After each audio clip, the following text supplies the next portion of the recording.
kata, pada hari ini 8 Mac 2025 saya berada di majlis berbuka puasa ini di Dataran Abdul Fahim Sekolah Menengah Sains Kepala Batas. Ayo saya bawa anda menyelami oleh pada hari ini. Tahun yang mendatang walau siapa pun kata guru rumah, saya tak gembira kalau ibu bapa sentiasa memberikan sokongan kepada pihak sekolah dalam kami menjalankan aktiviti untuk anak-anak sendiri. Okey, sebelum berani makanan, teacher harap Ramadan kali ini membawa pada hari ini semua orang sudah bersedia untuk mengambil makanan bagi membuka puasa. Dan belakang sidang ini juga akan berlangsung. Mari saya bawa anda.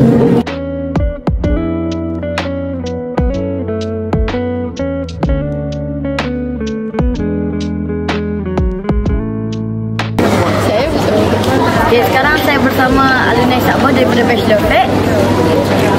Bolehkah saya tanya soalan sedikit? Silakan.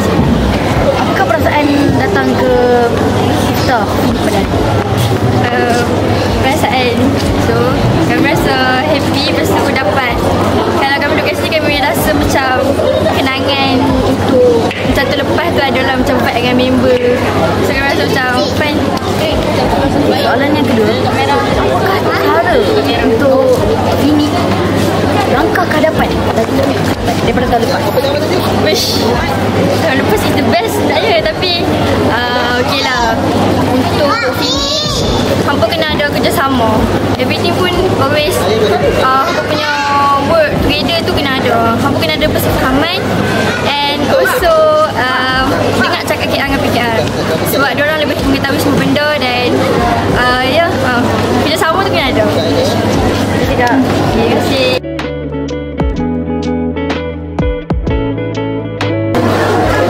Sekarang saya bersama PKR sini dan juga wakil pelajar daripada sini.